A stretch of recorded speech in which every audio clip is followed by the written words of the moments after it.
Hi, everybody. It is already September 3rd, 2025. All right. Um, it is such a weird time that we are living. I feel like I'm getting bit by a bug, and there's no bug here, but it feels like it. It's such a weird time. It is, everybody should be screaming about all of the liars, all of the liars, whether they're in your personal life or in your local government, state government, federal government, White House, Congress. Nothing will ever change unless they're held accountable. They're doing an awful lot of damage, as liars can do. So it is our choice whether to hold them accountable or not. I can't stand it. It is so like every day, the liars are out there lying outrageously, even though the truth is out. People know it. But hey, let the liars just lie on. Hi, little one. So, hello, Sandra, and Rage Against the Machine, and and Tony Punch, Jane Jane Northrup. Hi, and Vet for Peace, Patricia White, Oracle 11, and Kathleen O'Brien. Hi, Debbie Frotto. Hello. Um, let's just go to radar. And I didn't even open it up. So let's open it up. Okay.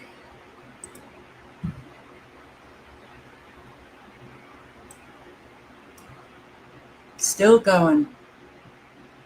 Man, I wish there were more in the chat from California, particularly Southern California. How are you feeling? Because this has been going, well, I saw it very early in the morning and it's nonstop. Checked it in the afternoon, it was still going, and it is raging. These extremely low frequencies. Oh, Arizona. Look at this. All the supercells activating. We did not have thunderstorms all over the country at the exact same time. Now we do. Mississippi, Tennessee, Louisiana, got Alabama, Kentucky, Illinois. Look at this. Look at this long line, very defined, of supercells. That's not Mother Nature. And this is concerning. Wow. You've got the immediate severe thunderstorm. Whoa. And look at that. It's like it's being built, and it is being built from these nanobots. Wow. And hail. Kansas. This is not looking pretty. This is looking pretty bad. This is looking potential tornado. But look at what's happening here. Do you see how defined? It's like a block, of Legos. Oh my God. What are we gonna do? What are we gonna do? Also, Missouri. Well, yeah. Maine, but they extinguish your storms. Oh, look at this. Will you look at this line of thunderstorms from Iowa? It goes on to Illinois, into Michigan. Look at this. On up into Canada, right? Now, there are the signatures that, unfortunately, mainstream media, YouTube meteorologists, they're never going to mention any of this. This is not good. Manufactured. All right. Wow, sorry, Kansas. Well, let's take a look at our 4 active for Kansas.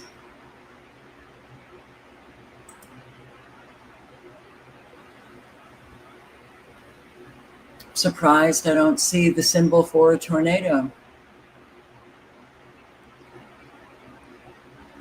Wow. Okay. So you have McPherson, Dickinson, Lyon, Osage or Osage, Wabunsee, Ottawa, Saline counties in Kansas. Be very careful. It's looking pretty bad. It's looking tornadic. It's looking, or straight line winds or downbursts or hurricane winds or large hail.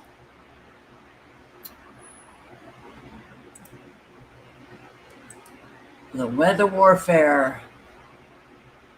They had a break for Labor Day weekend, and it's coming back.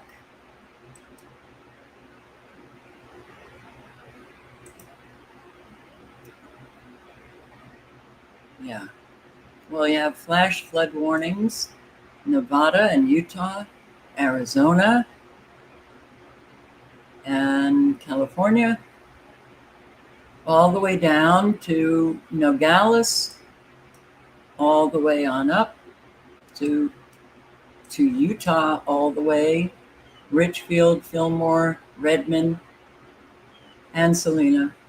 In Utah, Nevada, big portion of Nevada, the green is a flash flood warning.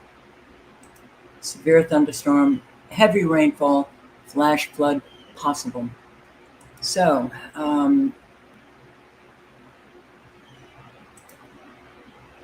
it's bad. I really think these next couple of months we're going to see an awful lot of weather warfare.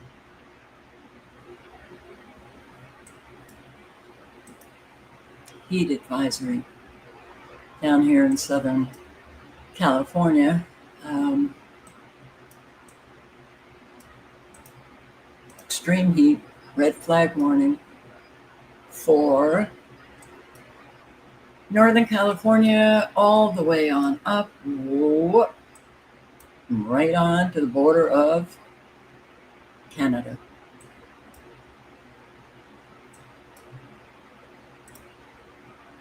Lake wind advisory. Well, that's a pretty big portion of Montana for a lake. Wind advisories. North Dakota, South Dakota. Man, oh man. But here's Kansas. Severe thunderstorm watch.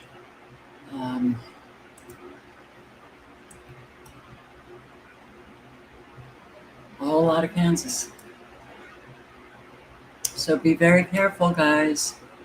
You guys in Kansas. Palm Coast, coastal flood advisory.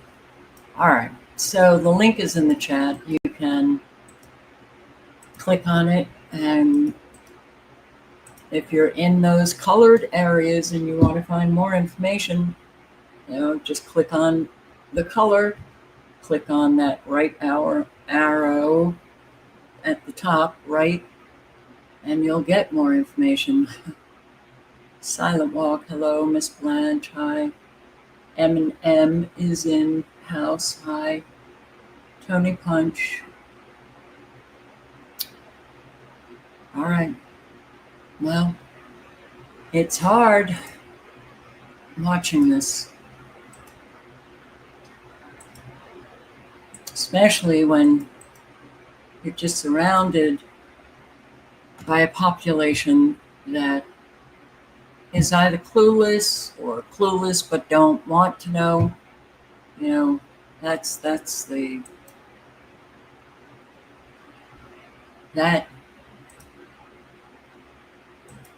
is a dangerous human being. Danger all around, but I want to remain clueless and don't tell me what's going on. Yes. So weather-wise, radar link is in the chat. Everything's in the chat, and be careful. So let me go through this. Look at the sky. It's going into our water supply, it's going into our nose, it's going into our mouth, it's settling on our skin. If you just take the time to look up, it becomes undeniable. We the people have not consented to being test subjects. Your own government's doing it. They're spraying us like bugs, like cockroaches. That doesn't raise any flags?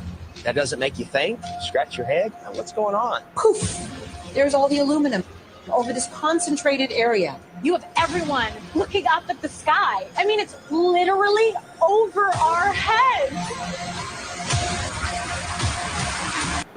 It's going into our water supply, it's going into our nose, it's going into our mouth, it's settling on our skin. They are a danger. Those who just keep denying what is happening. You know, I think most people, certainly, you know, baby boomers and Gen X, there's no excuse for them. No excuse.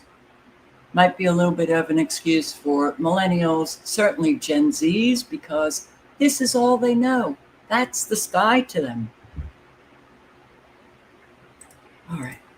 So, the fires. The fires, California. Lightning strikes triggering fires in counties across the region. A fire doesn't give you time. No, it does not. Rushing to put out the flames. We're going to tell you where the firefight stands as of this morning. Good morning. It's Wednesday, September 3rd. I'm John Dabkovich. And I'm Dina Kupfer. We now know thousands of lightning strikes that actually happened yesterday triggered many fast-spreading wildfires and forced evacuations across multiple counties. At last check, 8 fires were sparked by lightning.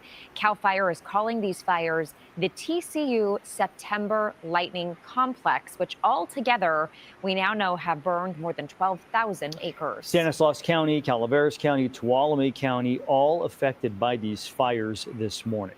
All right, you see all the videos there. We want to take you to the map of where this is happening. So if I zoom out, you'll see this is mostly happening in central California, south of Sacramento, and of course, in the areas that we were just talking about, Calaveras, Tuolumne, and Stanislaus counties. And you can just see the close proximity of all of these.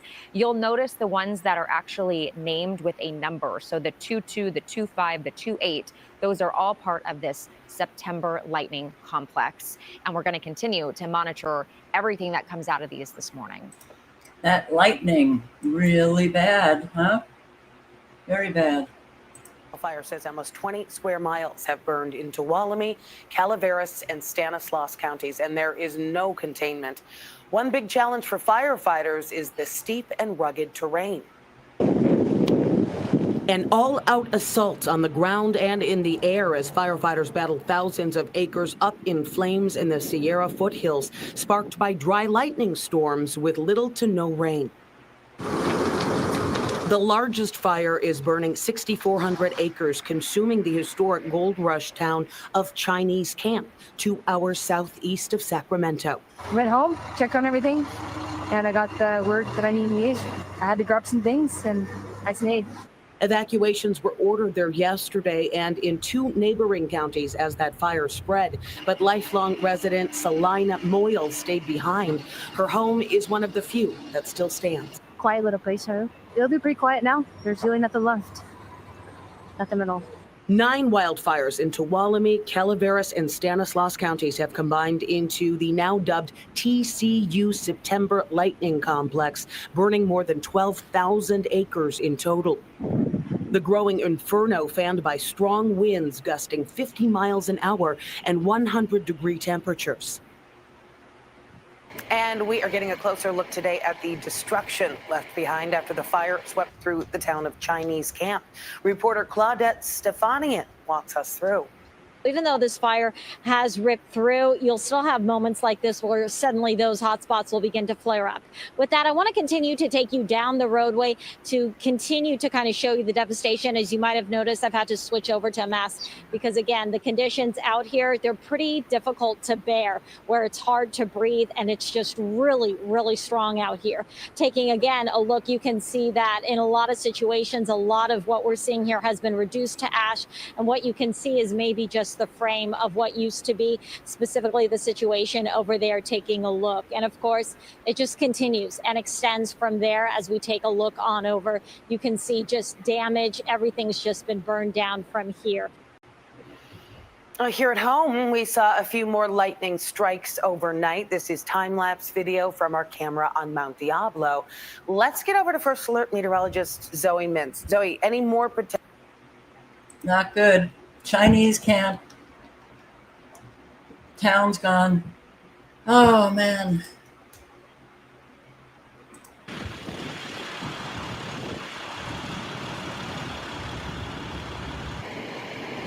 Every day, a whole lot suffering the consequences. Oh, man.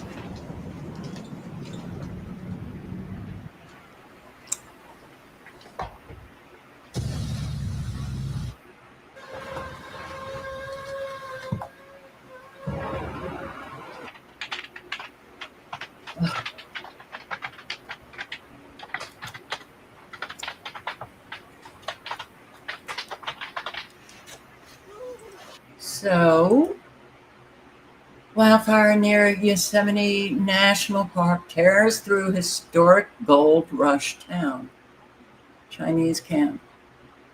Gold Rush town of Chinese Camp, burning multiple structures.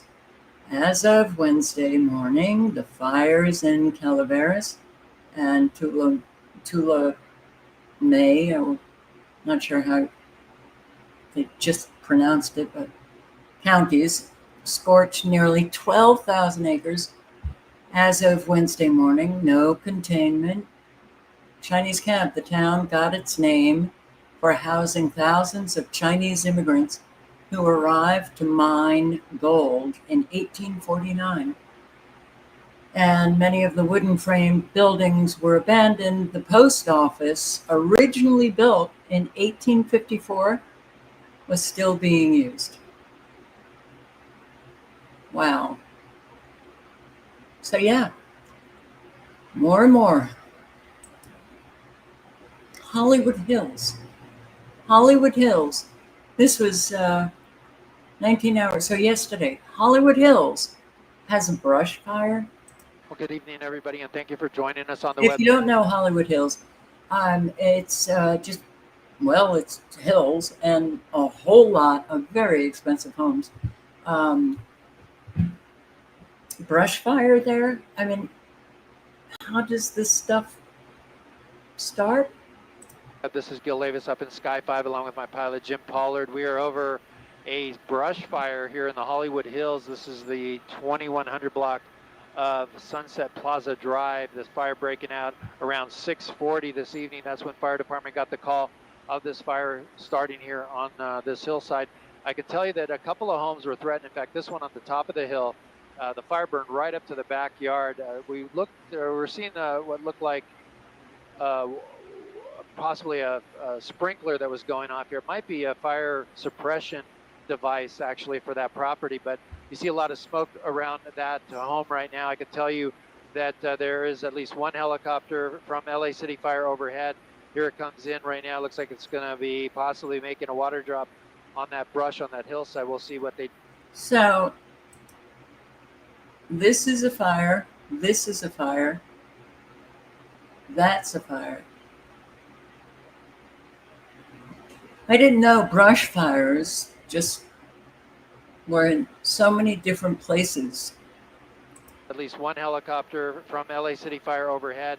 Here it comes in right now. Looks like it's going to be possibly making a water drop on that brush on that hillside. We'll see what they do here. There it goes. They're releasing that water onto that area right behind that home. Again, we believe that's the 2300 block of Appian Way.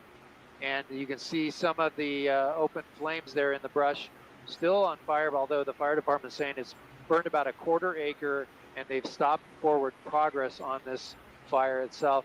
It is putting up a lot of smoke. Wow. All right, I don't get it. What? I mean, how did that start? Lightning? 70-mile-per-hour downbursts. Carmichael, this also in California. 70-mile-per-hour downbursts, winds. Okay, so everybody, I guess, has just, it's the new normal, and we have hurricane winds every single day inland, and we don't even have a hurricane. And strong winds whipped through Carmichael this morning, uprooting trees and damaging homes. It knocked out power for thousands of customers this morning. ABC 10's Luke Clary shares what happened and what people saw. What you see here, the damage at this home in Carmichael, the fallen tree is the result of a downburst. That's what you call the powerful straight line winds that come down from a dying storm. With peak wind gusts today of 70 miles per hour, you can see the damage everywhere. High winds across Carmichael, ripping through the trees. We just see tons of leaves flying by and everybody's getting hit. And we're like, why is everything getting crazy? Some trees crashed to the ground, onto fences, and into power lines, knocking out power for more than 7,000 customers at one point.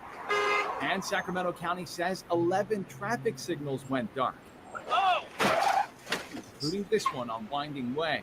The drivers were shaken up, but okay. The county says most traffic signals were back online within an hour. Damage stretched about 2.5 miles long and 1.5 miles wide. An old pistache tree landed right on the roof of Stan Muther's home. What was it like? It was pretty scary because we were just sitting in the living room and we saw this huge gust of wind. He's lived here for 37 years and has never seen anything like this storm. It sounded like an explosion. It was so the wind was so heavy that, it sounded like a bomb going off or something. As of early this evening, there were a few hundred customers still without power, but that's down significantly from 7,500 customers without power shortly after the storm. But as you can see, the recovery efforts continue. Reporting in Carmichael, customers at one point, and Sacramento. All right, so they're flying through an intersection that doesn't have the lights working. County says 11 traffic signals went dark, including this one on Winding Way. Is that the same car that was flying through? Let's see. At one point, and Sacramento County says 11 traffic signals went dark. I think it is. I think it is. Look at the tires. And Sacramento. Whoa. Okay. Sacramento County says 11 traffic signals went dark. Are they the same?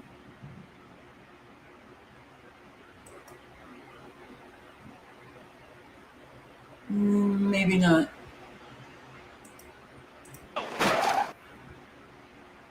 No, maybe not. Anyway, yeah, you don't fly through an intersection when you can tell that the lights are not working. But hey, so COVID wave washes over California. Some officials have urged residents to mask up. Wow. Yeah, washing over California, with the state seeing continued increases in the number of newly confirmed cases and hospitalizations. Oh, God. Well, And residents, once again, consider wearing masks indoor public settings. Don't you just feel like you're just being like slapped upside the head like every day, and your head's just getting very heavy, and it's hard to even hold it up straight with every bullshit thing you see going on. Los Angeles County to the San Francisco Bay Area.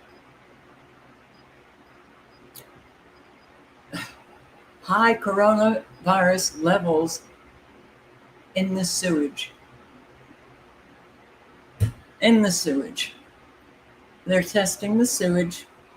It's in there. We don't know who has it, but it's in the sewage, so put your mask on.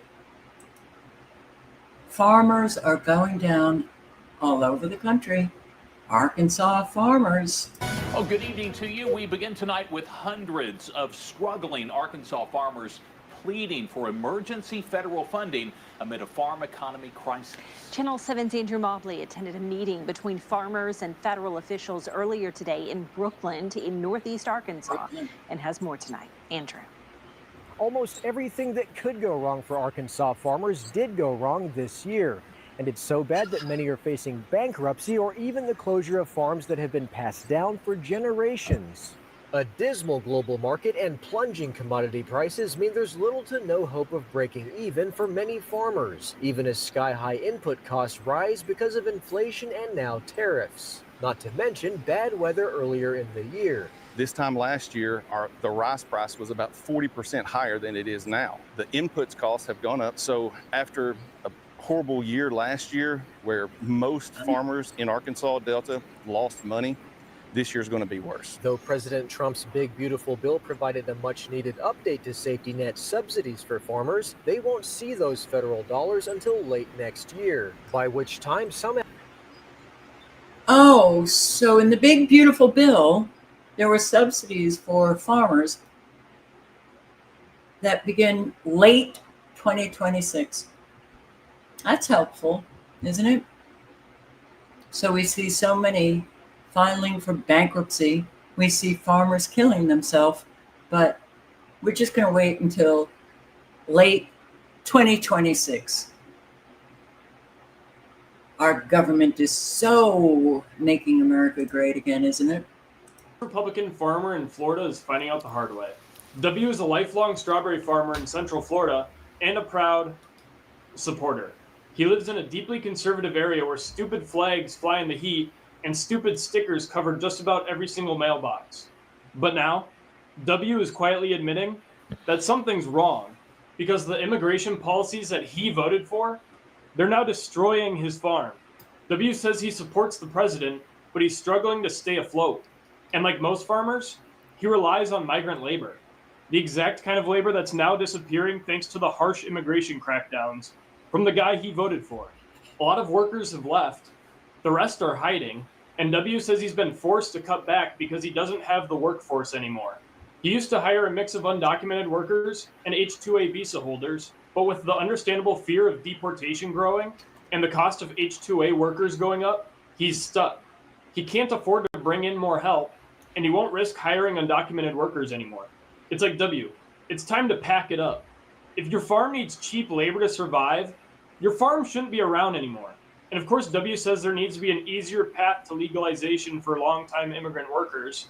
And it's like he still supports the Republican Party, even though they're the absolute last people to want that to happen. Yeah, and it truly makes no sense. And actually, I've been saying that for a long time. Make it an easier way to, get legal. Because a lot of these people, they've been here forever in our country. Immigrants have come across the border. They work their farms, they harvest, the yield, and then they go back. And that has been how we have operated. So now we've got ICE running onto these farms, and doing their macho, Isn't that Trump's theme song? Oh, it's not I Want to Be a Macho Man? It's YMCA. Oh, right. He was supposed to be going after the criminals. That's what he kept saying during that campaign. Okay? Did the farmers know that he would be raiding all of the farms? Did the car wash owners know that ICE would be raiding the car wash, the restaurants, the schools? A whole lot of ICE, because they have a quota. They have a quota, okay? You better get this amount every day. So they raid all over the place. And they're going after people in courthouses. They're going after the people who are doing everything right.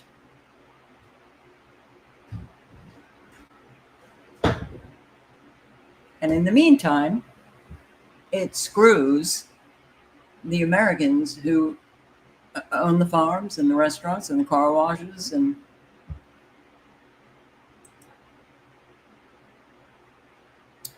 wastewater from cheese factory believed to have caused the death of thousands of fish.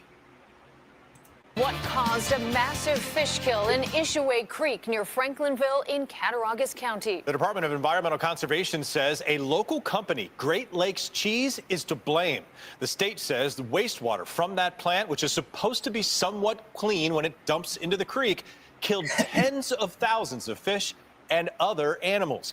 Now, this discharge from a cheese factory is causing tens of thousands of these animals to be killed off in that area. The DEC says Great Lakes Cheese must immediately address the damage it's causing to the environment. We're told the facility has agreed to halt its wastewater discharge. The organic waste that came from the business could be byproducts of cheese making, like whey and the liquid that's used to wash the cheese, as well as other wastes. The DEC says people should avoid all contact with Ishaway Creek downstream from Franklinville. That includes any boating, swimming, fishing, or certainly eating any fish that you catch. Joe Kellner, who lives in that area, says he's seen thousands of dead fish in just the last couple of days. It was probably about a week and a half ago that there was a lot of trout floating and the water was black. The creek has cleared up a lot, but now it's the suckers, the carp, northern pike, walleyes, they're all floating now also. The DEC says that this time there's no indication of any impacts to public drinking water. They also say they're closely monitoring water quality, tracking downstream of Franklinville, and assessing any impacts to aquatic life. They're also checking on local water wells to see if there's any impact there. We are reaching out to Great Lakes Cheese to see if they have a response to the DEC's findings. How could we have allowed corporations to dump their waste into our waterways all over the country? How? Why? They've been doing it forever, destroying rivers and streams and creeks. And I showed, where was it? I can't remember. But last night there was a small plane crash. One dead, one critically injured, and I can't remember where it was. And then after the live stream, I come across midair in Colorado, just one of several Labor Day crashes. I'm just going to play like a minute of this. I don't know this channel taking off, but I will post the link if you want to watch it. We've got plane crashes, woof, up the wazoo. A mid-air kills one, 3 miraculously survive, plus a busy weekend for investigators as several small planes crash on Labor Day weekend. Let's go over what we know on this episode of Taking Off.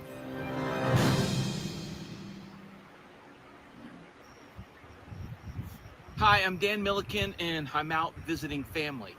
The Labor Day weekend has brought out the pilots, but unfortunately has also brought out some crashes. The one everyone's wondering about is the midair on final at Fort Morgan, Colorado, and we'll get to that shortly. But first, a decathlon went down in the Monterey area of Central California.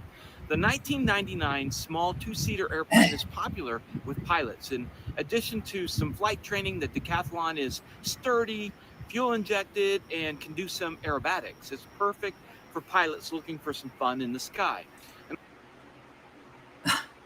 All right. I posted a link. It's in the chat. Now, America's most luxurious grocery store to open in New York City with a 5-figure entry fee. What? In the West Village. Now, I guess I don't have any New Yorkers. That's upsetting to me. But I'm a New Yorker. I lived in the West Village. This is disgusting. So, Erewhon, I'm not sure if that's how you pronounce this. It's a Los Angeles-based exclusive grocery chain. Well, it's coming to the West Village in New York City. $36,000 is your initiation fee plus $7,000 in annual dues. The plans revealed that the Erewhon will be situated next to a cold plunge and treatment rooms. The club will also have a living room, a gym, a boutique locker room, relaxation room. Floor plan was shared. Okay. Previous announced the luxury paddle brand.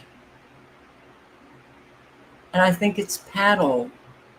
Well, I guess there's now a new paddle sport, cross between racquetball and tennis. Well, they have a pop-up in Grand Central Station. This is the Los Angeles-based marketplace.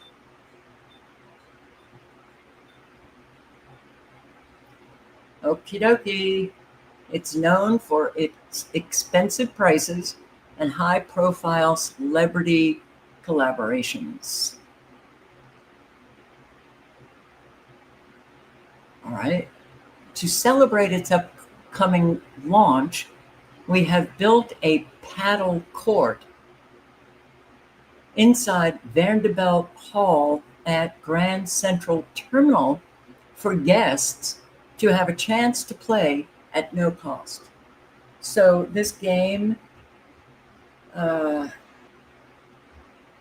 here, Grand Central. Do you feel as if you have just, your life has become so irrelevant, but the elite are taking over?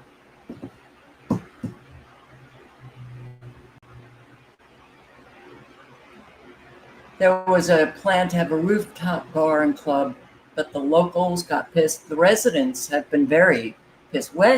The West Village is very quiet. Leroy Street, very quiet. It's well, I don't know what it's like now. I shouldn't speak, but when I was living there, it was a great neighborhood. It was very quiet. It was very unlike a lot of Manhattan. Well, now, something like this, you're going to have limousines pulling up to a grocery store. That's going to really affect the West Village. But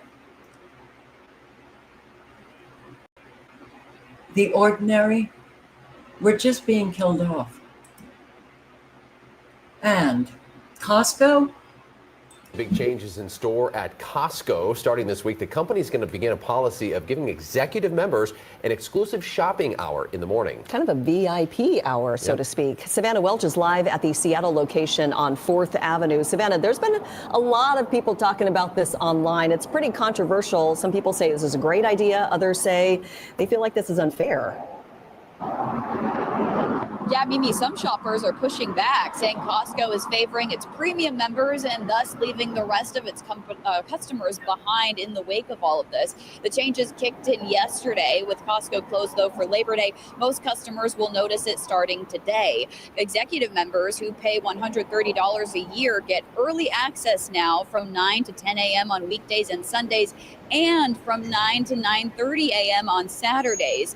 Gold Star and business members who pay $65 a year, about half of that, may be turned away at the door if they show up too early. The move also puts Costco in step with Sam's Club, which has offered early access to Premium Plus members for years. Now, this policy started back in June, but was not strictly enforced. Even then, it drew backlash from customers. So Costco now says with this grace period over, the policy will now be fully in effect and fully enforced. So if you have the money, you're a VIP. But for those that don't, well, just wait in line. Just wait. I don't think that this is a very good tactic at all. ConocoPhillips to slash 25% of the workforce. Oh boy. All right. That's about 3,000 jobs. And I'm just going to play a few minutes, but yeah, this video of real estate mindset. I hope you circulate. Are you, any of you circulating any of this information? Something is very bad. Something very bad is happening in the labor market. Mr. President, as you know, last Tuesday, the annual inflation rate came in at 8.3%. The stock market nosedived. People are shocked by their grocery bills. What can you do better and faster? Well, first of all, let's put this in perspective. Inflation rate month to month was just an inch. Hardly at all. You're not arguing that 8.3 is good news. No, I'm not saying it is good news, but it was 8.2 or 8.2 before. I mean, it's not, maybe I can make it sound like all of a sudden, my God, it went to 8.2%. It's the highest inflation rate, Mr. President, in 40 years. I got that. Inflation should be a crime against humanity. It is the legal taxation and theft of our balance sheets and assets. Inflation robs us of our purchasing power and destroys society while at the same time creating permanent poverty. Now, in the last 50 years, we've never had an inflation crisis like we have right now, and we've never, ever had this type of leveraged up debt problem. Today, we're going to talk about that as well as look under the hood at the most recent layoffs in 2025. And we're going to talk about the 10 million people who have already been laid off in 2025. And we're going to look at job openings to try to determine if those job openings can continue to absorb the millions of Americans that get laid off monthly. And having said that, you guys, happy Tuesday. Welcome back to Real Estate Mindset. I hope. No, and we know it. So we're looking at a whole lot of chaos coming that you'll be able to see. You know, right now, I think a lot is hidden from people who live in certain areas and they're living in their bubble. Okay, well, bubbles are bursting all over. Did I put the link in? I don't know. Right? The link is in the chat.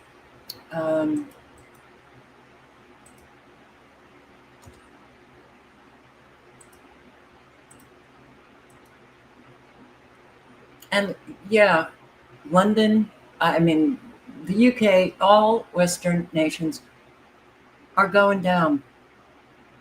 I'm just going to play a few minutes of this. The link is in the chat, but I felt really bad for this woman. And it's all deliberate. It's all deliberate.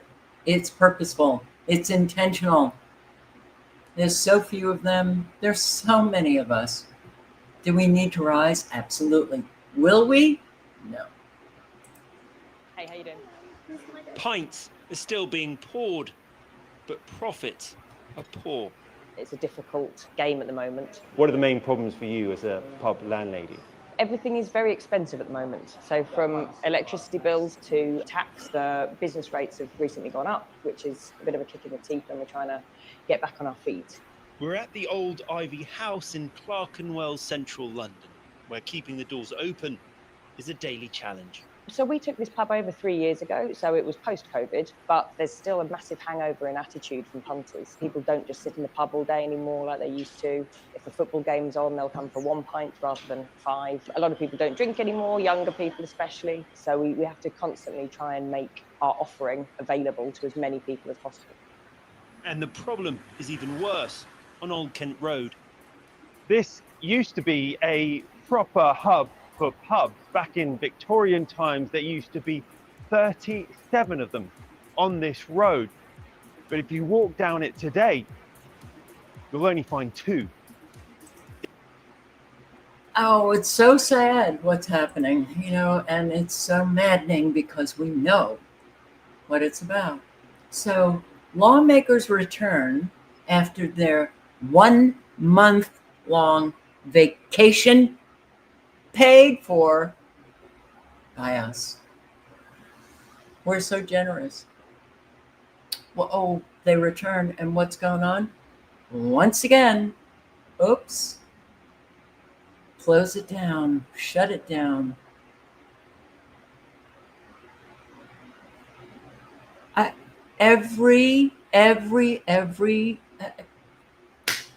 Why do we insist on these people doing the same thing over and over and over again? Lawmakers returning to Washington after their month-long recess, they call it a recess, vacation, with little legislative time and a lot to figure out. And most pressing, government funding. Every single time this comes up, they threaten the shutdown. They can't seem to do anything right? If they have to threaten a shutdown every single time the budget comes up, year after year after year after year, you'd fire these people if they were employees of yours. You'd say, you don't know what the hell you're doing. Goodbye. Yeah. So this is for tomorrow. How members of Congress get so rich. This is for tomorrow. Yeah. Suburban woman punched, knocked out, downtown Chicago. That's an invitation for Trump to come in and do in Chicago what he's doing in D.C. Kathleen Miles only works downtown 1 day a week. Today, she's still suffering the consequences of that random attack. But it is what she found out about the person who prosecutors say did it that has led her to speak out. He hit me with such force. Sitting at home in Lake Villa today, Kathy Miles admits the last thing she remembers before her attack on August the 19th is walking past Block 37 in the Loop on the way to the Union Station. I woke up and my coworker was standing above me saying, "You're okay, we're in the hospital, you've been assaulted." She then passed out again. The next thing I remember is my daughter Deanna saying, "Hi mama, I'm here, you're okay." And while she doesn't remember what happened, a colleague who was walking with her at the time told her this. She had said this man came in between the two of us, shoved us apart, and then hit me in the face. That punch left Miles with several broken bones in her face, as well as a concussion. According to police, she was assaulted by 32-year-old William Livingston. A record search produced 13 mugshots of Livingston going back to 2012. A large number of those arrests for aggravated assault and battery of both women and police officers, something Miles found out after the fact. Like, what is enough? What does someone have to do where he's going to be, they're going to be held accountable? According to online records, Livingston's history of random acts of violence against women goes back 8 years. In 2017, he was accused of randomly attacking 2 women months apart. Both cases were dropped. In 2022, Livingston was sentenced to 5 years in prison after prosecutors said he punched and attempted to rob 4 women within 20 minutes in the Loop. And yet, just 14 months later, in 2023, while on parole, Livingston was arrested for hitting a woman in the face on North Michigan Avenue. All right. So what's in somebody that they just want to smash the faces of people that they don't even know? Like, what kind of what? I don't know. But Trump may bring in the National Guard tomorrow. Pentagon taps 600 military lawyers to serve as temporary immigration judges for the Department of Justice. Oh, okay. Is this the start of military tribunals? That in time, that will be the way, certainly if there's martial law. Gotta wonder. You have to wonder about everything that is going on now. And good news, Floridians.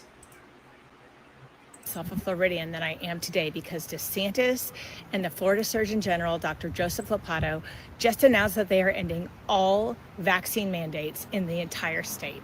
Every single one. Take a look at this. The Florida Department of Health, in partnership with the governor, is going to be working to end all vaccine mandates in Florida law. All of them. All of them. All of them. Every last one of them. Yeah.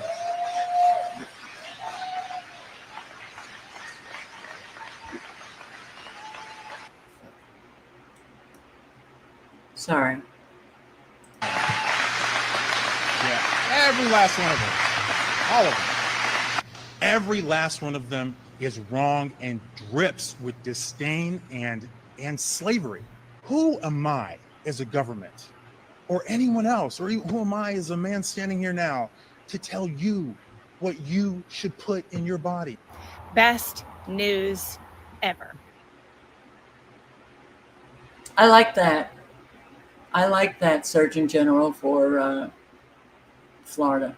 I have for the years that he's been in that position. So gringos leave. Mexico, Spain. They don't want us or Americans.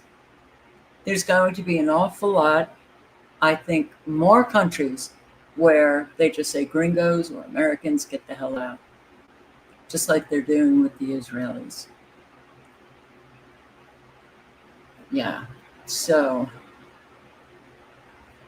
having, you're on vacation, you're having dinner at a trendy restaurant, either in Mexico or in Spain, and you see this protest coming, and it's gringos, get out.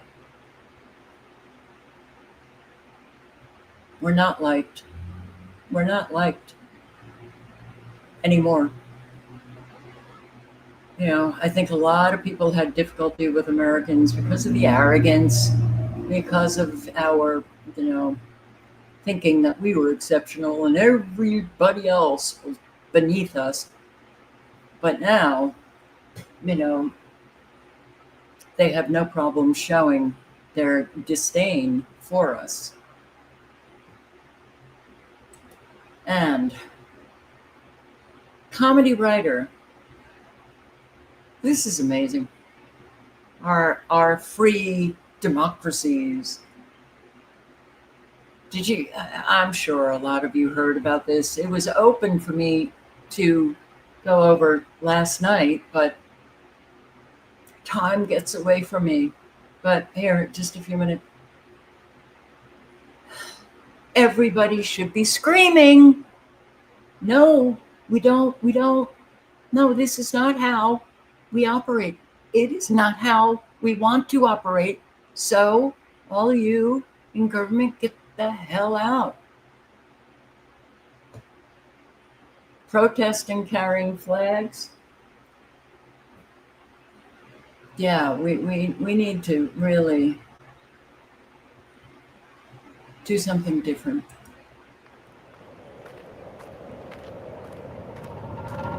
A gender-confused man was just awarded a pro-women's golf championship trophy in Victoria, BC. This is Veronica Ivy, proudly showing off his trophy after crushing his all-female competition. And here he is with his second win shortly after beginning his professional golf career just 2 months ago. Before he went by the name Veronica Ivy, he changed his name after winning in another sport while being transgender. Champion cyclist Rachel McKinnon opens up about challenges of being a transgender competitor. In August of 2019, in relation to the death of an American billionaire David Koch, Ivy tweeted, "It's okay to be happy, even celebrate when bad people die." When challenged on whether or not it's okay to celebrate someone's death, Ivy said, "If they're a trash human actively trying to harm marginalized people because of who they are, I think it's justified. I'm not surprised he celebrates death. He literally has a trans pride tattoo on top of a trans-colored upside-down pentagram." But if you thought that was bad, just wait until you hear this next story coming out of the UK. A British comedy writer was arrested for 3 gender-critical tweets that he made as a joke, and he ended up being hospitalized as a result. An acclaimed comedy writer in the UK was arrested and thrown in a jail cell over 3 tweets that were critical of gender ideology, causing him to become extremely stressed and require hospitalization. Graham Linehan wrote about his experience in a Substack post. He said, "The moment I stepped off the plane at Heathrow, 5 armed police officers were waiting. Not 1, not 2, 5. They escorted me to a private area and told me I was under arrest for 3 tweets. In a country where pedophiles escape sentencing, where knife crime is out of control, where women are assaulted and harassed every time they gather to speak, the state had mobilized 5 armed officers to arrest a comedy writer for this tweet. And no, I promise you, I'm not making this up." The tweets in question... Link is in the chat. This is...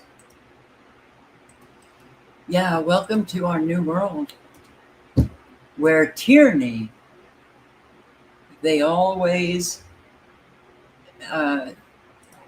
enact their tyranny with a smile. I have said, and I'm going to say again, don't get bothered by how people drive, okay? Don't fall for the road rage. You know, I've seen subscribers go berserk, you know, even if somebody just passes them, which is, but, you know, if you see people doing things that really annoy you, you don't have to show your annoyance, because this road rage thing in our country is really very violent. It's very, people are just losing it big time. I'm lost for words, actually. Ronnie Bushway Sr. speaking emotionally about the son who shares his name. This is just a bad thing that happened. Winooski police say 46-year-old Ronnie Bushway II was brutally assaulted on Mallets Bay Avenue on Tuesday night, in what they say started as a road rage encounter with 44-year-old Aaron Williams. Police say Williams punched Bushway, gouged his eyes, and then punched him again several times before leaving the scene. Witnesses rushed to help. He couldn't really say much. He couldn't talk much. Blood was just pouring from his nose. Williams appeared in Chittenden County Court on Thursday. He's charged with aggravated assault and maiming, which carry a 15-year prison sentence if convicted. Williams pled not guilty to both charges.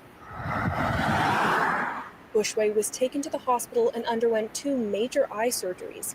His father says doctors expect a long recovery process and are unsure if he will ever fully regain his sight. There's been so much going on at the hospital and with doctors, and his wife's been with him the whole time. I don't know the recovery. It sounds like it could be a long time. Bushway was reportedly on his way home from work when the incident happened. He works as a tractor-trailer driver, so he needs to pass his CDL license to work. he drives tractor trailer, so he needs his CDL. That's very important. That's the first thing I thought of. So he needs his eyes. Okay. Do not have, the same kind of thinking that you did growing up and as a young adult or whatever, because people have changed and people are stressed, and you might trigger them and then they act with violence where you didn't do anything. Okay, we're going to see more and more of it now. All right,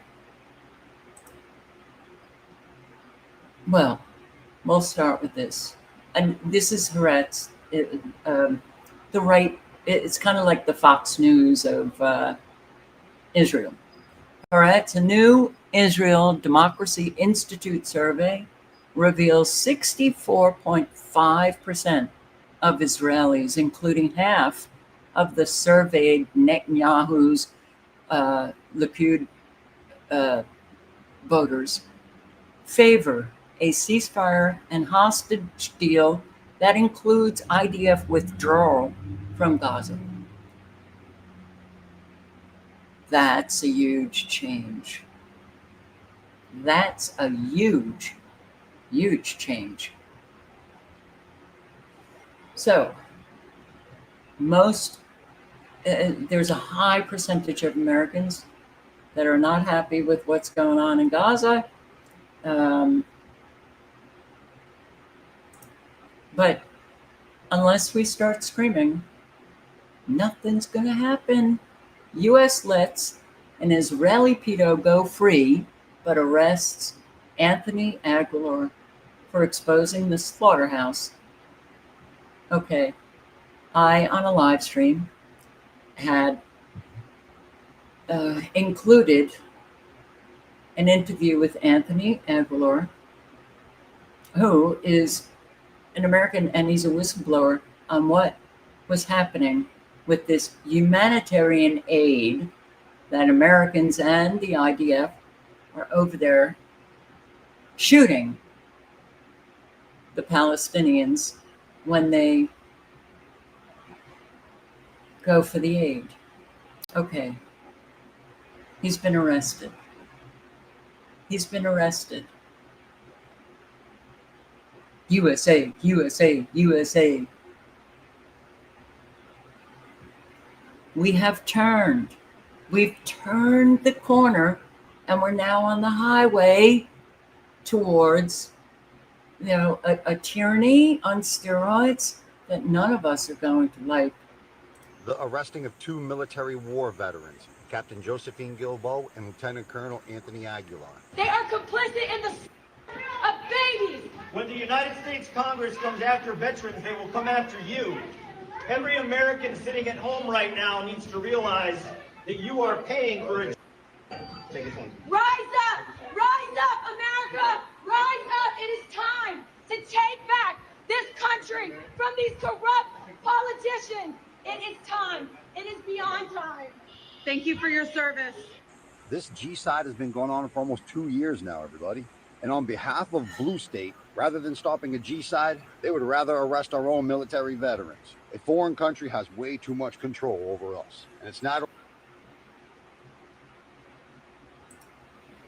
But when we have a thoroughly corrupt government that is run by criminals, what do you expect? When you have chronic liars outrageously lying while they destroy this country and destroy the ordinary Americans, their lives, what do you expect? When the ordinary don't stand up, what do you expect?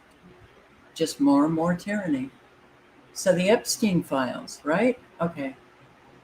Today was a big day. My name is Courtney Wild. I was only 14 years old when I was introduced to Jeffrey Epstein. My name is Annie Farmer, and I was 16 years old. My name is Jenna-Lisa Jones, and I was only 14 years old. Today, demands to release the Jeffrey Epstein files placed survivors at the centre. Women who were sexually abused, sometimes for years.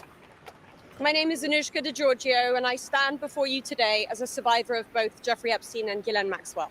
For me, the turning point was when I had my daughter. And on the day she was born, I knew I had a responsibility to protect her and to protect all children.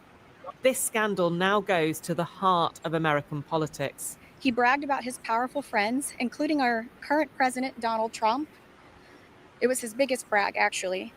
The clamour is growing with claims that a client list is being covered up. The government says it doesn't exist. But here's the thing. If it does, they are not the only ones who know which people are on it. I would like to announce here today, us Epstein survivors have been discussing creating our own list. We know the names. Many of us were abused by them. Now, together as survivors, we will confidentially compile the names we all know. This is all about trying to force a House of Representatives vote on releasing the files. 212 Democrats, led by Congressman Ro Khanna, have signed a petition, and 4 Republicans, including Thomas Massie, and one of Trump's most loyal acolytes, Marjorie Taylor Greene, MAGA to her core. The truth needs to come out, and the government holds the truth. They need 2 more Republicans to break a deadlock that is causing fury. They actually closed Congress down early before the summer to avoid a vote on the Epstein files. But week 1, and the issue is back with a vengeance. In a way, the reason there is so much interest in this is because it is politically difficult for Donald Trump. The one issue that really drives a wedge between him and his MAGA base. So this is a Democrat hoax. Not that he was having any of it. It's really a Democrat hoax. This is so disgusting, so unbelievably disgusting, that it's like, how? Well, apparently the House votes are 212 to 208 to approve Jeffrey Epstein probe measure. 208 Republicans. Wow. Republicans.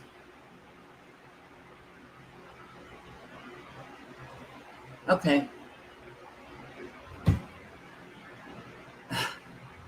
Several of us Epstein survivors have been discussing creating our own list of names. Yes. We know the names. Many of us were abused by them. Our demands are clear. Ghislaine Maxwell must remain in a maximum security prison for the rest of her life. He, by the way, is Virginia Giuffre's brother. No leniency, no deals, no special treatment. The Epstein documents must be unsealed. Every name, every detail, no more secrets, no more protection for those who preyed on the vulnerable. And finally, we demand full accountability from every enabler, every accomplice, every person in power who turned a blind eye.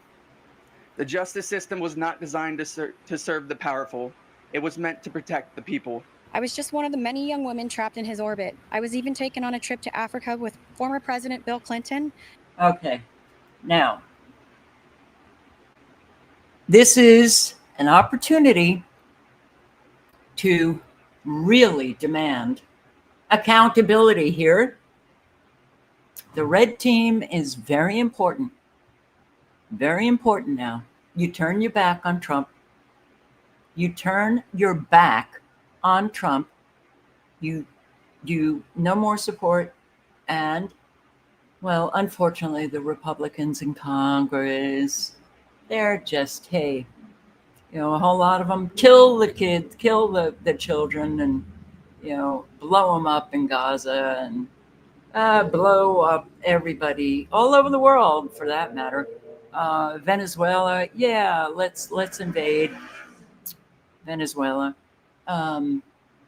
And they're okay with this global trafficking of children. Epstein, they're okay with it. That's sick. But this is the opportunity. You know, the momentum has been started in Washington, D.C. today. That momentum has to continue going on. Everybody on social media should be screaming about this, that, you know, that's it, you know, and listening to, okay, he needs to be held accountable. He needs, especially the red team, to be screaming at him. Like, how dare you continue to claim that this is a Democrat hoax? How dare you? I mean, oh God. Look, if this goes his way, you will know. Hopefully, you will begin to understand the ripple effect of what you do in life. If you don't do anything, there's no ripple effect. So, it's up to us. We have to keep screaming about this. Democrat hoax that never ends. You know, it reminds me a little of the Kennedy situation. We gave him everything over and over again, more and more and more, and nobody's ever satisfied. From what I understand, I could check, but from what I understand, thousands of pages of documents have been given. But it's really a Democrat hoax because they're trying to get people to talk about something that's totally irrelevant to the success that we've had as a nation since I've been president. Even if you look at D.C. right now, D.C., it's a totally safe zone. It's called a safe zone. That's a term. It's a term of art. It's a safe zone because it's very safe. You can walk down the street now and nothing's going to happen. No crime, no murders, no nothing. Because we had a lot of problems with certain places, and we still do. All run by Democrats, or for the most part, run by Democrats. So what they're trying to do. Okay, we're going to pop back out now. Initially, the question he took or comments he was making related to the Epstein files, you heard him there call it a Democratic hoax. That's even after all of what we've heard in the past hour from so many survivors of abuse detailing what they have experienced. I want to bring back our panel who is with me, and just let me come back to Eric Fudali, who has represented a number of Epstein survivors. The president now talking about other matters. What is your reaction to what we've been hearing this hour, and then what we just heard from the president? I just don't understand what the hoax is. We just all watched as many survivors of Jeffrey Epstein told their story. I was fortunate enough to speak at the rally that was running parallel at the Capitol with multiple survivors of Jeffrey Epstein speaking about their truth, speaking about their stories, speaking about the fear he instilled, and just begging all of us, just advocating and begging this Department of Justice to release the files, stop slow rolling, stop giving us these behind the closed door interviews. Stop giving us bits and pieces. Stop giving Ghislaine Maxwell a platform. Just release the files. Where is the hoax? These are real victims, real survivors with real stories whose lives were devastated by Jeffrey Epstein and those who enabled him. And all they want is full transparency, full exposure, and full closure. There's no hoax. These are real people.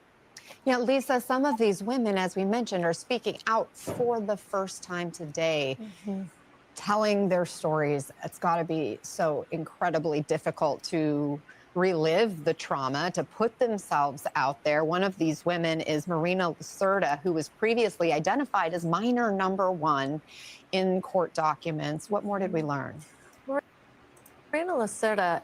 Well, let's listen to them.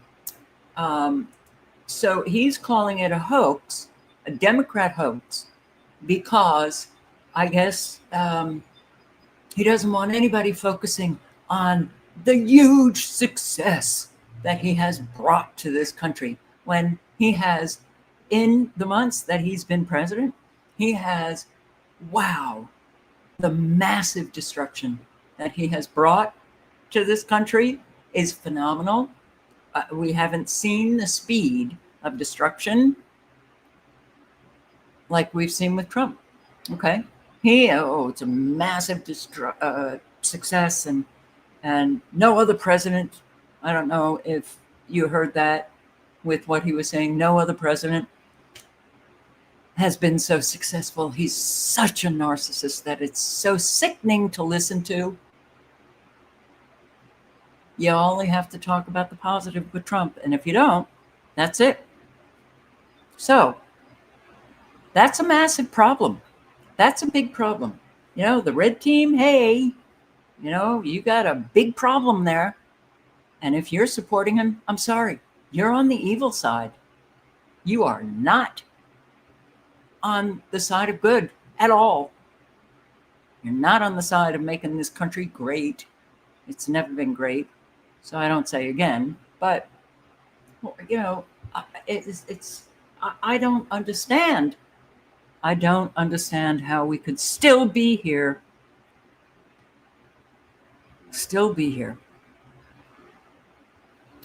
Wow. Bring up my Republican colleague, Thomas Massey. He has shown so much courage, so much leadership. And I saw some people, I say the same thing about Marjorie Taylor Greene. She has shown so much courage on this issue. I saw some people when I was coming here calling her names. We've got to stop that. We've got to stop the partisanship on this issue. This is an issue where they both have shown real courage and leadership, and I appreciate them joining us today. Congressman Massey. I want to thank my colleague Ro Khanna for co-leading this effort to bring transparency and justice for these victims. I hope my colleagues are watching this press conference. I want them to think, what if this was your sister? What if this was your daughter? When these survivors speak, the Washington establishment is asking the American public to believe something that is not believable. They're asking you to believe that two individuals created hundreds of victims and they acted alone, and that the DOJ has no idea of who else might have been involved, that nobody else did anything that rose to a criminal enterprise. The American people know that's not true. Now, the Speaker of the House just offered a fig leaf to my colleagues. They're going to vote on a non-binding resolution today that does absolutely nothing. I appreciate the efforts of my colleague, James Comer, who's leading the Oversight Committee. They may find some information, but they're allowing the DOJ to curate all of the information that the DOJ is giving them. If you've looked at the pages they've released so far, they're heavily redacted. Some pages are entirely redacted. And 97% of this is already in the public domain. So I'm calling on my colleagues. Be one of the next two who sponsors this discharge petition. I think it's shameful that this has been called a hoax. Hopefully today we can clear that up. This is not a hoax. This is real. There are real survivors. There are real victims to this criminal enterprise. And the perpetrators are being protected because they're rich and powerful and political donors to the establishment here in Washington, D.C. So today we're standing with these survivors. We're giving them a voice. And I want to close by thanking them. They are brave. I hope they encourage other survivors to come forward and to tell their stories, not just of Jeffrey Epstein and Maxwell, but anywhere in the country. This is a message that we are sending. This is a litmus test. Can we drain the swamp? Are there people who are outside of the reach of the law? I don't think there should be. So hopefully today we'll get 2 more signatures on the discharge petition. That's all we need. And drain the swamp. What a joke. What a joke. What a joke. He didn't do it in his first term, and he sure as hell ain't doing it now. But hey, red team, keep supporting this guy. Tear into the press and tear into Congress.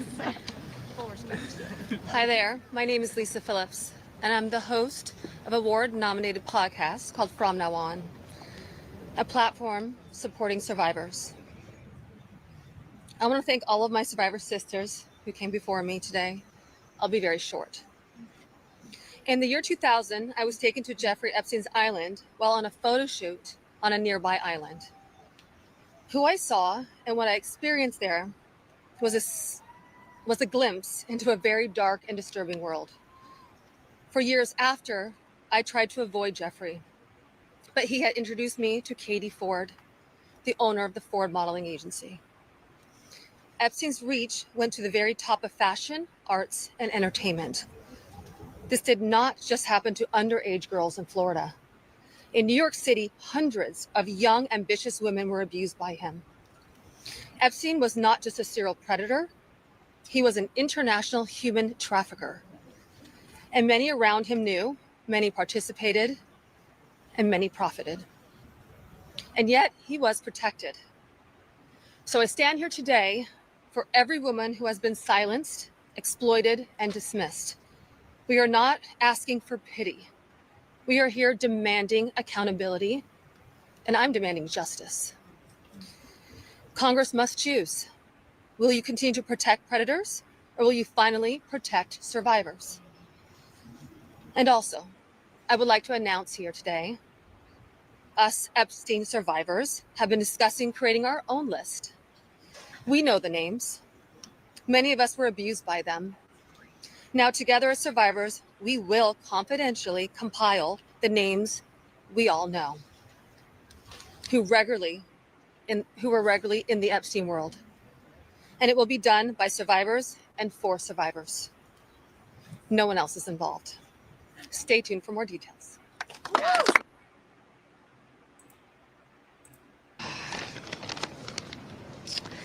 Hello, my name is Shantae Davies, and I'm here before you today as a survivor of decades of pain, trauma, and betrayal at the hands of Ghislaine Maxwell and Jeffrey Epstein, and the people who enabled them, and a government that for far too long refused to help.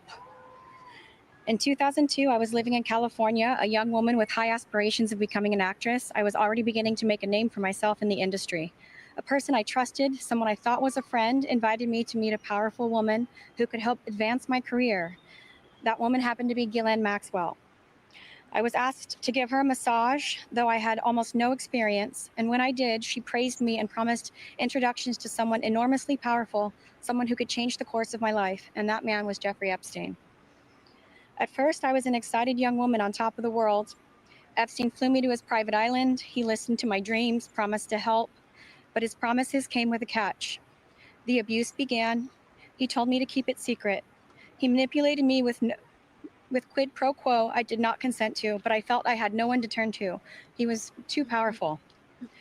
I was just one of the many young women trapped in his orbit. I was even taken on a trip to Africa with former President Bill Clinton and other notable figures. In those moments, I realized how powerless I was. If I spoke out, who would believe me? Who would protect me? Epstein himself was the most powerful leader of our country. Epstein surrounded himself, with the most powerful leaders of our country and the world. He abused not only me, but countless others, and everyone seemed to look away. The truth is, Epstein had a free pass.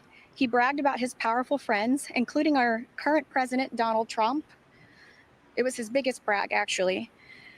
And what I endured will haunt me forever. I live every day with PTSD. I live as a mother trying to raise my child while distrusting a world that has betrayed me. This kind of trauma never leaves you. It breaks families apart. It shapes the way we see everyone around us. But one thing is certain, unless we learn from this history, monsters like Epstein will rise again. There are files, government files, that hold the truth about Epstein, who he knew, who owed him, who protected him, and why he was allowed to operate for so long without consequence. Why was Maxwell the only one held accountable when so many others played a role? Why does the government hide this information from the public? This secrecy is not protection, it's complicity. And as long as the truth is buried, justice will remain out of reach. That is why this bill matters. Passing it will, bless you, ensure that the suffering of survivors is not in vain. Passing it will bring accountability, transparency, and prevention. It will help protect the next generation of predators who seek to place themselves above the law through wealth, influence, and connections. This is not just my story. It is about every survivor who carries invisible scars. It's about the weight we live with daily. It is about the families broken and the futures stolen. So I ask you, President Trump and members of Congress, why do we continue to cover up sexual abuse and assault? Who are we covering for? Let the public know the truth. We cannot heal without justice. We cannot protect the future if we refuse to confront the past. Thank you.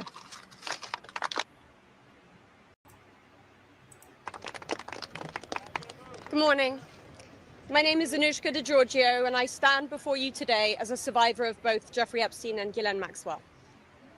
I want to thank Congressman Massey and Khanna for their role in putting together this very, very important bill. Every day of this journey toward healing has come at a profound cost to my mental health. But I am here. I chose to come because this bill really matters. I speak today not only in service of my own recovery from trauma inflicted by Maxwell and Epstein, but to honor the lives, the courage and sacrifices of Virginia Giuffre, Caroline Andriano, and others who could not continue. Their voices mattered. Their stories must not be forgotten. Accountability is what makes a society civilized. Equal opportunity and equal Did you hear that?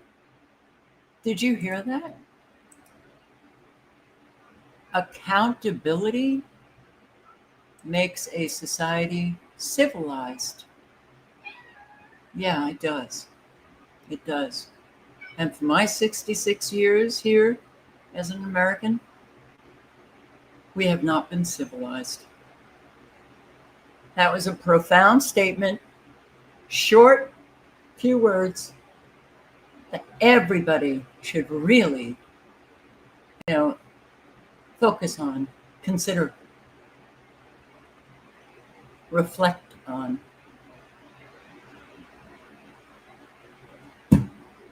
Consequence for all. Consequences are not about punishment alone. They exist to deter future harm, to protect vulnerable, and to set a standard of justice. If Ghislaine Maxwell were pardoned, it would undermine all the sacrifices I made to testify and make mockery of mine and all survivors' suffering. Yeah. That is why the Epstein Files Transparency Act is so essential. It requires the Department of Justice release all the records related to Epstein and Maxwell investigations, flight logs, immunity deals, internal communications, and even the records surrounding Epstein's detention and death. And crucially, it forbids withholding documents simply because of embarrassment, reputational harm, or political sensitivity. This is about ending secrecy wherever abuse of power takes root. But transparency alone is not enough. Survivors need protection, resources, and legal support. If this Congress is serious about justice, then let this moment also affirm your commitment to provide victims with the legal aid they need to confront abusers, to navigate complex systems, and to reclaim their power. Transparency must be matched by support, or else too many victims will remain silent out of fear and lack of access. The statistics demand action. Nearly 1 in 5 women in America will experience rape or attempted rape in her lifetime. Every 74 seconds, someone is sexually assaulted. Every 9 minutes, that person is a child. Honey. These are not numbers, they are people. They are your daughters, your sons, your constituents, your friends. Statistically, 1 in 5 of your families will face this nightmare. The days of sweeping this under the rug are over. We, the survivors, say no more. I want to help create a world where survivors of sexual abuse and abuse of power can come forward safely. And I ask Congress to join me in that effort, not only by passing this bill, but by ensuring that those who step forward have legal support to face their abusers and see justice done. When Judge Berman gave Epstein survivors the chance to finally speak, the world listened. After so many years, survivors were heard. That moment was historic, and so is this moment. For me, the turning point was when I had my daughter, and on the day she was born, I knew I had a responsibility to protect her and to protect all children. I have to use my voice, the voice that had been silenced by fear and shame for so many years. Make no mistake, my polished exterior is a shield hiding a wound that still bleeds. But through this wound, I have found purpose. To be part of lasting change in how we confront exploitation and abuse. And to be clear, the only motive for opposing this bill would be to conceal wrongdoing. You have a choice. Stand with the truth or with the lies that have protected predators for decades. I am no longer weak. I am no longer powerless. And I'm no longer alone. And with your vote, neither will the next generation be.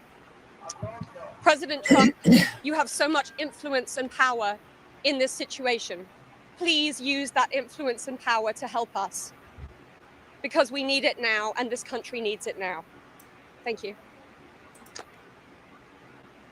But it's a hoax. But it's a hoax. What is it, you? Huh? What is it? No, don't. So, yeah, it's a hoax. And more are coming out for the first time, speaking up. ABC News Live Prime anchor Lindsay Davis is in Washington with that story. Good morning, Lindsay. Hey, good morning again, George. Her statements to the FBI are credited with helping to put Jeffrey Epstein behind bars. Marina Lacerda details years of abuse at the hands of Epstein, starting right after she turned 14. Now 37, she talks about her ongoing trauma and why she is imploring lawmakers to make all the Epstein files public. Until now, Marina Lacerda was known publicly only as minor victim number 1 in 2019 court documents. But now she's speaking out for the first time about her experience at the hands of Jeffrey Epstein. Her cooperation with the FBI was key to putting the sex offender behind bars. She says she was just 14 years old and living in a broken home in New York City when a friend brought her to meet Epstein to give him a massage. I think with Jeffrey Epstein, it starts somewhere, but then it ends with either you having sex with him, whether you like it or not. She became a part of a network of young girls in Astoria, Queens, recruited to be with Epstein, similar to what prosecutors say he did in Palm Beach, Florida. When he has somebody new in his life, he likes to see them a lot.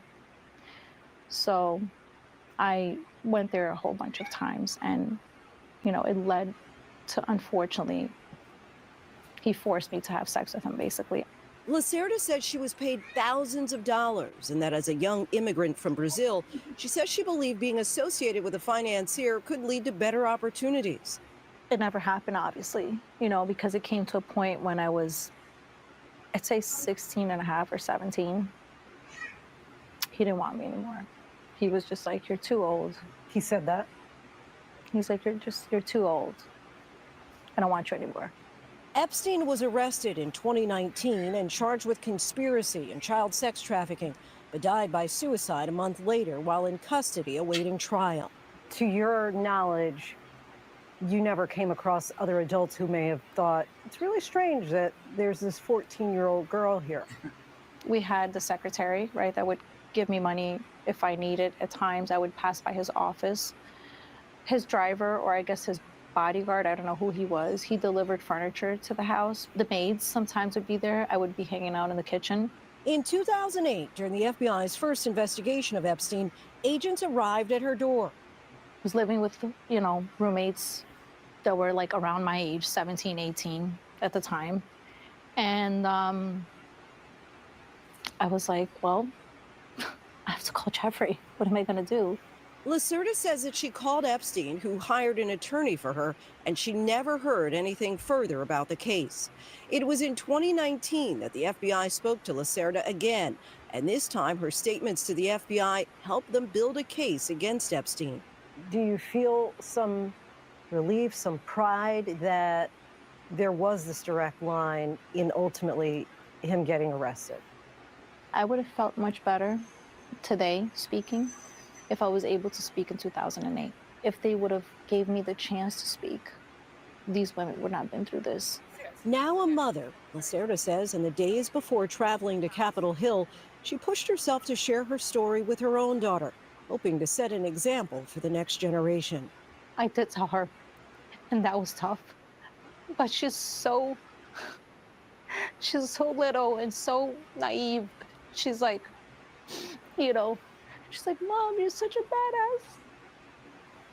As the political debate over the release of more files related to Epstein rages on Capitol Hill, Lacerda is hoping transparency can help her remember the details she's forgotten and finally begin to recover from the trauma. What would you like Congress to do? I would like for them to give all the victims transparency to what happened and release these files. It's also not only for the victims, but for the American people. Several lawmakers. This is big. This is huge.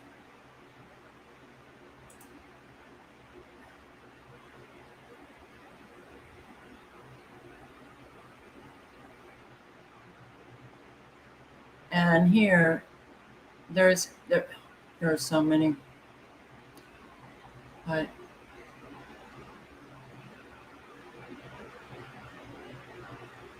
it's going on in all countries. Governments, we know, are involved. Human trafficking, child trafficking, number one, USA, USA, USA. Number one. If you care about children, if you care about all of these survivors who are literally getting their faces slapped by this disgusting fat blob in the White House, you will not let this go.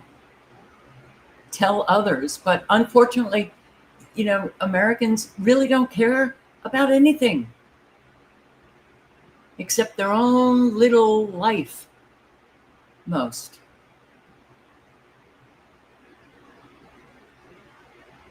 That's why we're living what we're living. Ghislaine Maxwell survivors and their family members speaking out together. Hallie Jackson did that interview and joins us now live. Hallie, there's also some breaking news tonight about the release of the Epstein files. Are we learning anything new? That's right, Tom. Some 30,000 plus pages of material, and Democrats have said that most of it is not new. But more transparency is exactly what those survivors and their family members tell us they want to see. A show of hands here. If you or somebody you love was abused or trafficked by Jeffrey Epstein or Ghislaine Maxwell. All of you. For the first time publicly, 9 Jeffrey Epstein survivors or their relatives together. Why did you decide to come here today? I'm coming here because there's been a severe miscarriage of justice, a delay in accountability. Each of us, in our own way, over the past several decades, have stood up and told our stories so that someone would listen to us, only to be faced with the frustration of being ignored. Alone we are afraid, together we are feared. Jenna Lisa Jones, Lisa Phillips, Jess Michaels, Marika Chartouni, Liz Stein, the siblings of Virginia Roberts Giuffre. She should be here. I am so honored to be here with you guys. She would be here. She'd be screaming, And Wendy Avis. Were you abused by Jeffrey Epstein? Yes. She has never before spoken out about the abuse she says she suffered at the hands of Jeffrey Epstein when she was a teenager in Florida. just put it behind. You didn't talk about it, didn't think about it, nothing. And it was kind of like, okay, now you have to heal from this. Now you have to address it and face it for the first time ever. Like, this is real. How many of you want to see more documents released publicly related to the Epstein case? They tell us no one from the Justice Department has reached out to them. Nobody in this room has heard at all from the Department of Justice? No. And they're furious about the interview between the Deputy Attorney General and convicted Epstein co-conspirator Ghislaine Maxwell, conducted over 2 straight days in July. There's no reason why someone like that should be platformed when we are ignored. She is the abuser, and why are we so concerned with how she feels about things and her opinions? Now they want more accountability and more investigations from the Justice Department. Who else would like to see the DOJ reopen this investigation? Yeah. All of you. Had they done their job in the first place, none of us would have to be sitting here on camera today. President Trump has downplayed the renewed attention on the Epstein case. And while White House officials have said no leniency is being discussed in Maxwell's case, the president has not publicly ruled out a pardon for her. Show of hands, who would like to see President Trump definitively rule out a pardon for Ghislaine Maxwell? Every single one of you. Pledging they will not be silent in their push for accountability. As a community, we have to stand up and we have to say enough is enough. Enough is enough. No more. We have to change the culture, and we have to provide safety and protection and belief when people come forward. It's what Virginia would be doing right now. Maxwell's attorney tells NBC News tonight they cannot, quote, respond to every outlandish claim or they wouldn't be able to get work done, adding, again, quoting here, that only when plaintiff's lawyers came knocking did they start pointing the finger at his client. We have reached out to the White House and DOJ, but we have not yet heard back. Tom? That Trump actually, it's been out there that he's considering a pardon for Ghislaine Maxwell. Wow, that needs to be stopped. That needs to be stopped. This is the extended interview with the whole group, and the link is in the chat, and it was very interesting. You have to wonder, what the hell are we doing here in this country? It's really phenomenal. Now, I'm not a fan of anybody in Congress. Nancy Mace, I don't know.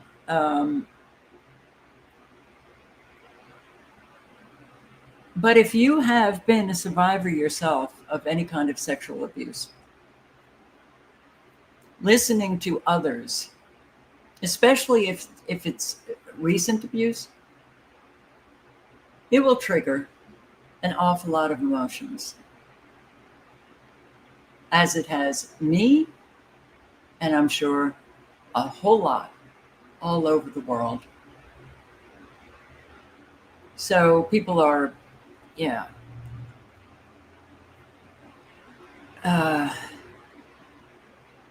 well, we're not a very empathic people. We're not compassionate. And so people are going after Nancy Mace for crying. How dare she, having listened to some of the survivors in a private meeting with a few Republicans and the survivors today.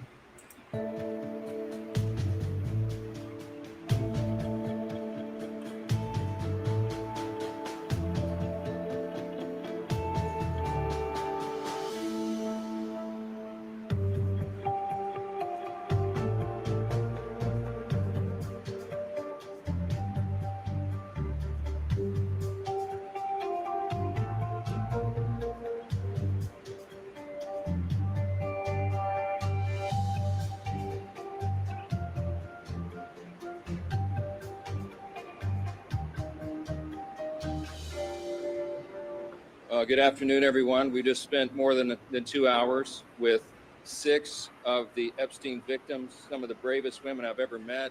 They're very courageous. They shared their stories. Some of the ladies have shared these stories publicly before, but at least 2 of the women had never told their stories before. And we do not care how powerful, how connected, or what political party those that have victimized and caused horrific pain and sexual abuse to these women are. We will seek justice.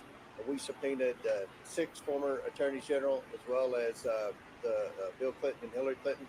But I want to be clear that what we heard today is a cover-up. And it is a cover-up of epic proportions, a cover-up involving the United States government, the justice system, rich and powerful individuals, a cover-up potentially involving foreign countries and foreign actors. And yes, here today in this House, as our colleagues are up in the House chamber in the Rules Committee, a cover-up by the Republicans in this chamber. I'm sure many of you don't recall, but we were sent home early to try to avoid being able to take a vote on something like getting these files. We are about doing real transparency. We don't care who's in the files. We are going after you. When you don't have the House and you don't have the Senate, we're pushing and using every tool that we have. And why this is important. It is about Epstein, it's about these survivors, but moreover, it is about an administration that refuses to tell the truth, that refuses to protect young girls. It is about an administration that wants you to look away. Well, I will say that every administration has been exactly the same. Exactly the same. Okay? So, there have been so many who have come out, the whistleblowers, throughout the decades, talking about children being abused by powerful and rich people and congressmen and presidents. So please, it's not about this administration not telling the truth. It's about every administration that has not told the truth to the American people. And the American people, amazingly, are fine with that. I'm not. I'm really not. So, it was a big day. Very, very, very important. And I really hope that every single day, this momentum just gains speed and Trump is just put to rest. Because for him to say, still doubling down on his lie, it's a Democrat hoax. They're just wanting to take away all of these successes. I've been the most successful president ever. Okay. Wow. That is so, yeah.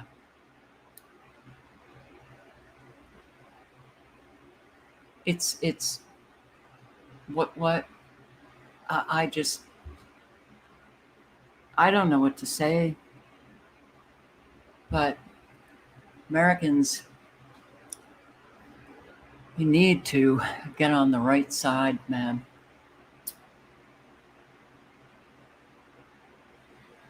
I mean, listen to this. Remember this? Donald Trump has every right to be proud of his daughter. Ivanka is a successful, Ivy League educated businesswoman, author, and mother. She's now helping run his campaign and introduced her father at the Republican convention.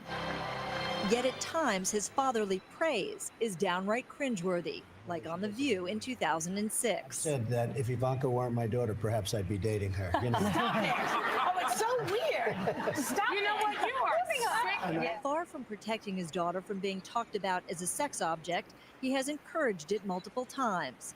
On Howard Stern's radio show in 2004 and then again in 2006. By the way, your daughter, she's beautiful. Can I say this? A piece of ass. Yeah. She looks more voluptuous than ever. She's actually always been very voluptuous. She's tall. She's almost 6 feet tall. In May, Ivanka described herself as a feminist while defending her father on CBS after a scathing New York Times article about his alleged negative treatment of women. Is there unending commentary on the female form? No. No, I've known my father obviously my whole life, and he has total respect for women. Please welcome the lovely Ivanka Trump. Still, even Ivanka seemed confused when talk show host Wendy Williams asked about things the two have in common. What's the favorite thing you have in common with your father? Either real estate or golf. Donald, with your daughter? Well, I was going to say sex, but I can't relate that. Donald Trump has always been proud of his daughter. I'd call collect to his office. I was probably, 10 years old. He would pick up the phone every single time, and he'd put me on speakerphone. Wouldn't be a long conversation. He'd introduce me to whoever was in his office. And he was front row when Ivanka took to the catwalk during her short-lived career as a fashion model. Still, Donald Trump repeatedly points out how hot his daughter is, saying last year in a Rolling Stone article, "Yeah, she's really something, and what a beauty, that one. If I weren't happily married and, her father." My daughter, Ivanka. Yeah. She's 6 feet tall. She's got the best body. Yeah, she's hot. Ivanka continues to defend her father and has said he is not sexist. Earlier, her Twitter account showed a little heart liking an article about her father's decade-old comments to Howard Stern. The Trump campaign directed us to Ivanka's brand manager, and a source there tells us it wasn't Ivanka who personally liked the item. It was, quote, a simple mistake by a staff member.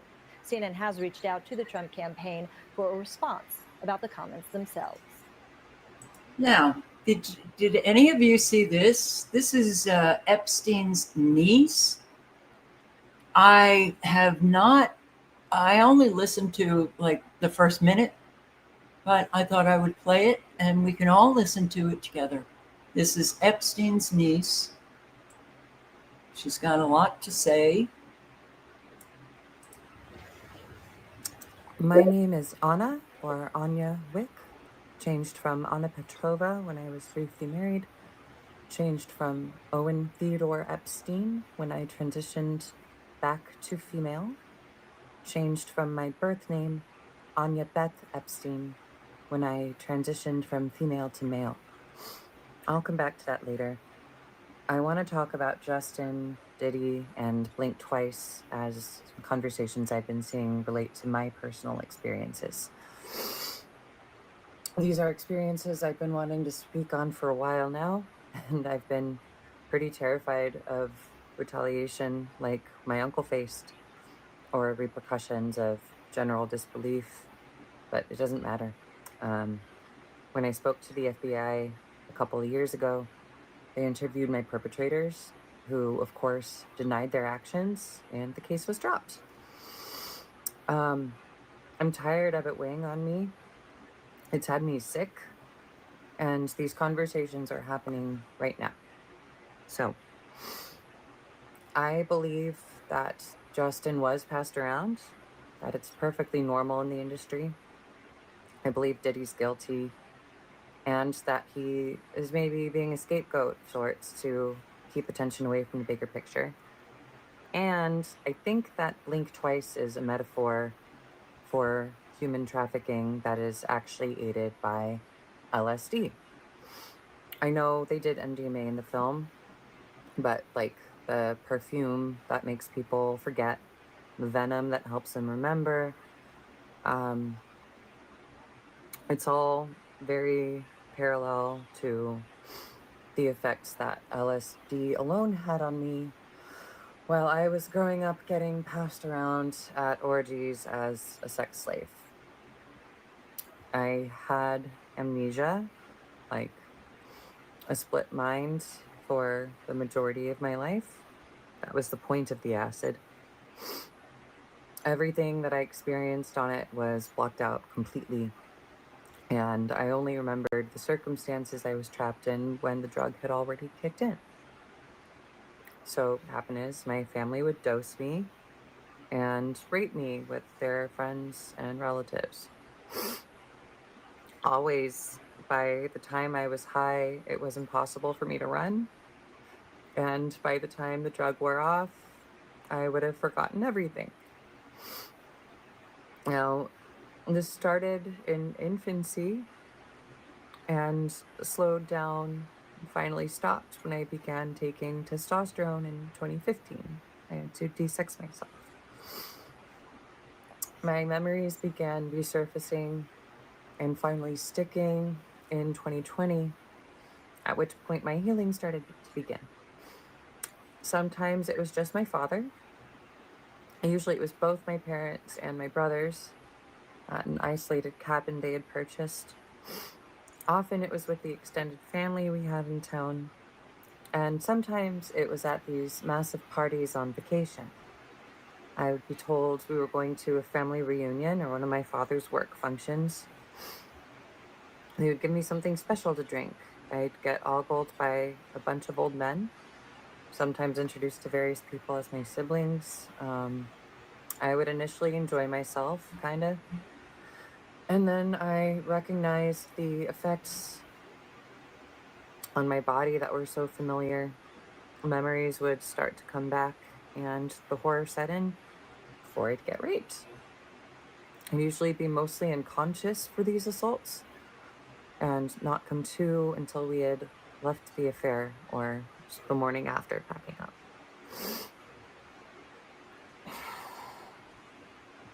Why do I bring Hollywood into this?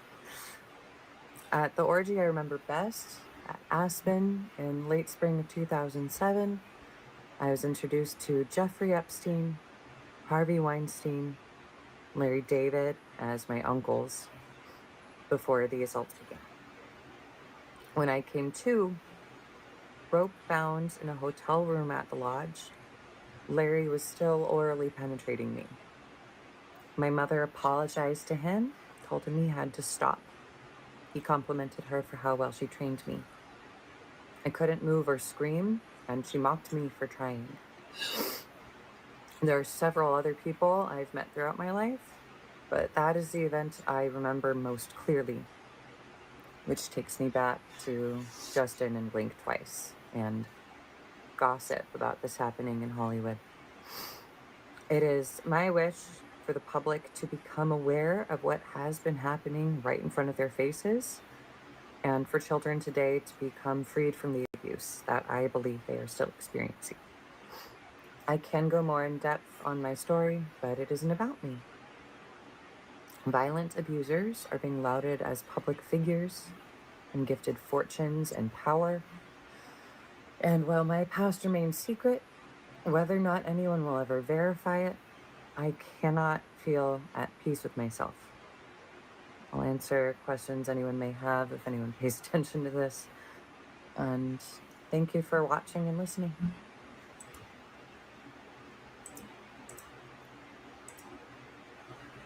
Well, so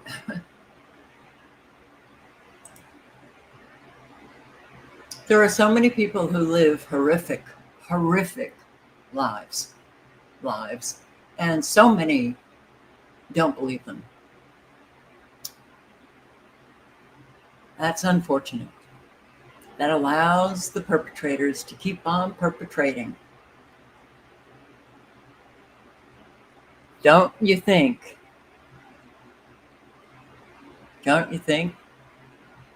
that if we don't let this go and we actually held Trump accountable for lying about this, when actually it was 2009, he had given an interview or something talking about how, he was there, to help the survivors in any way that he could.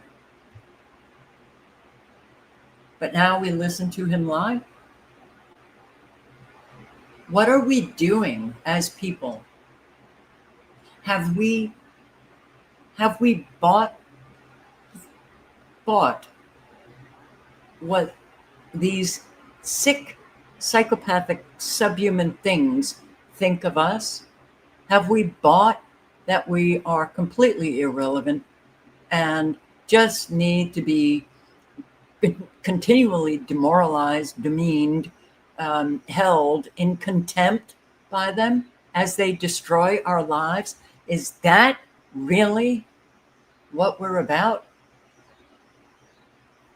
Because if that's what you're about, and you might not have the conscious, articulation going off in your mind that that's actually what's going on, you have no respect for yourself.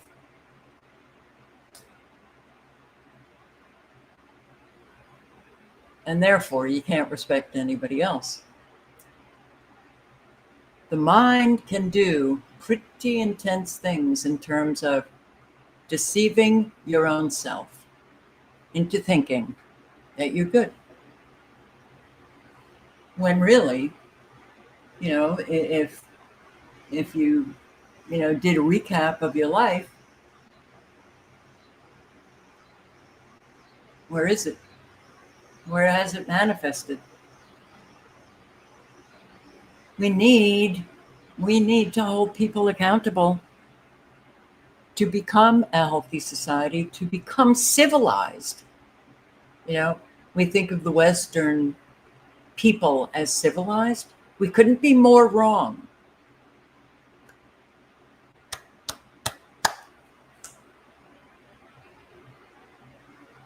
Well, I ain't buying it. Ain't buying it. I don't care. Jesus said, there are no good but God. Okay, so go on just being whatever the hell you are.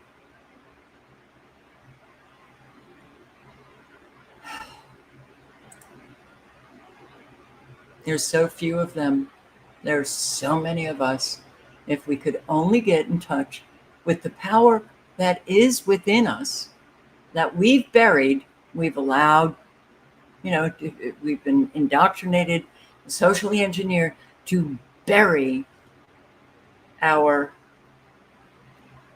courage, our power, socially engineered to remain children. Oh, the powers that be, they're mommy and daddy, and we have to bow down, and we have to. No, we don't. No, we don't. No, we don't.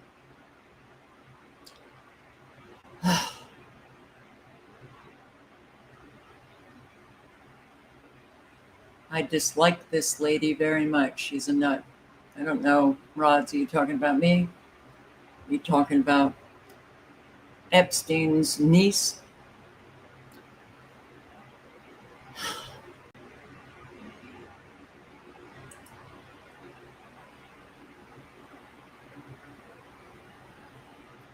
I think we're going to wake up tomorrow morning and see destruction in Kansas. All right. I appreciate you showing up, and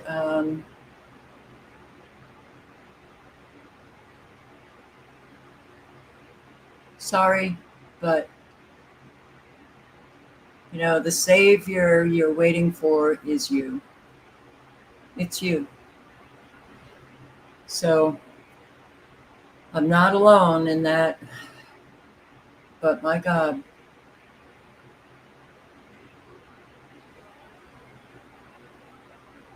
Yeah. I hope to see you tomorrow night. Live honestly, speak honestly, be a trustworthy human being, and try to help those in your community, try to help those who are in need. It's very important. All right, guys. Good night and good luck. Stay safe. Ciao, guys.